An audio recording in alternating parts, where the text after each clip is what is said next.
All right, so I'm back. Okay, y'all, we about to get into it. Okay, so after the hotel situation, my mom ended up getting an apartment with this guy. His name, we're just gonna call him Jay. Okay, we're just gonna call him Jay.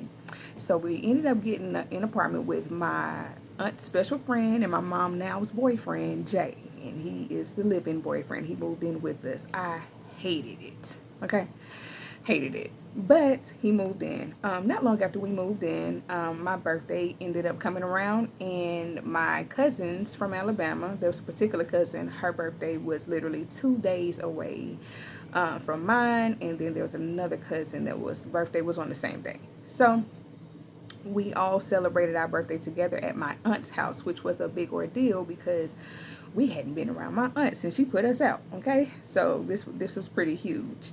But she loved us regardless how she felt towards my mom. She loved us and she would do anything for us. So we had this big birthday party, and this is pretty huge for us.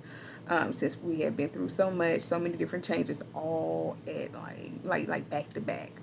Anywho, after the party, after the celebrating the birthdays, things got ugly. My family members went back home, and my mom ended up working this new job. With her new, license, her career. She was a L, I think it's LVN or LPN. She was a new nurse, and she had got this new job. But her schedule caused for John to be our babysitter. Oh, I said John. Well, whatever. His name was John.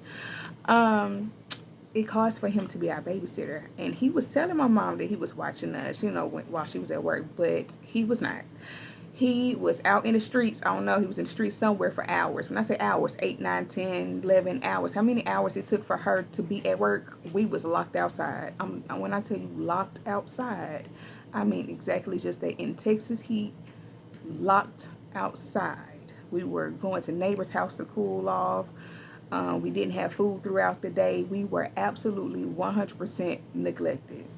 So, we would even see John pull up to our apartment complex from time to time, and our friends would see him as well.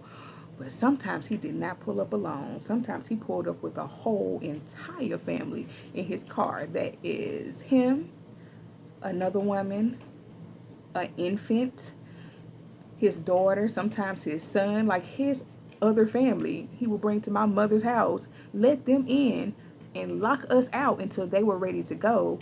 And then when he took them back home, he would still keep us locked outside as if we didn't live there. As if this was not our home. I would call and tell my mom, our friends in the neighborhood was like, we see him again. There he go again. He got some lady with him. He got some lady with him. So yeah, that happened. We ended up moving from that place. I don't know how serious my mom took me, but she didn't do nothing about it. We ended up moving from that place to another place, and when we moved to the second place, John became abusive to my little brother. He would wait until my mom was gone, and I would fall asleep. One day, I fell asleep on the couch, and he was on another sofa, and he just got up. He waited till I went to sleep. He just got up. My brother was in our bedroom. We shared a room at a time. He was in our bedroom asleep, and he got up and he went in, and he put his hand over my brother's nose and mouth and beat him in the head with a golf ball. Yes, a golf ball. My brother was probably at this time. I was 9 when we had my birthday, so my brother probably was like 7, 6 actually. No, he was 6. He was 6 when this happened. When this man would be beating him on the head with this golf ball. And so he had been telling me that he was hitting him, and I said something to my mom. But when he got up on this particular day, something told me to get up and follow him, and I did. And I witnessed him abusing my brother. This eventually put my brother in the hospital. He had 3 huge knots on his head. Um, my brother ended up staying in the hospital for 2 weeks. My brother's head had swollen, like this midsection of his head swollen up so bad the hospital was going to call child protective services on my mom. And she was just begging him not to. They ended up getting the swelling down and stuff like that. But to be plain about, and they did let us go home with my mom then. They let us go home with my mom, but my mom began to, I think she was getting into the phase of, trying to separate from this man because he put her son in the hospital. I told my aunt everything that was going on. Every time something was going on, I would call my aunt and tell, because my mom was not doing anything about this.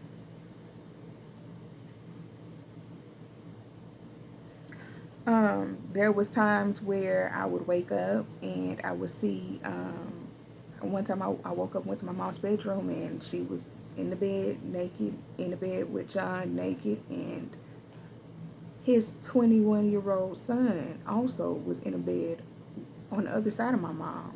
So my mom's in the middle. He was fully clothed, but he was laying down beside her with his arm wrapped around her sleep. And I didn't even know what to make of this image at all. I just turned back around and went back to my room. So, um, John hated my brother so bad to where I thought he was gonna kill him. One day he got into it with his own son, and he went to grab a gun. And when he grabbed the gun, I just knew he was gonna shoot at my brother too, because he kept beating on him. So I pushed my brother in the room and pushed him in between the bed and the wall, and I laid across him and said,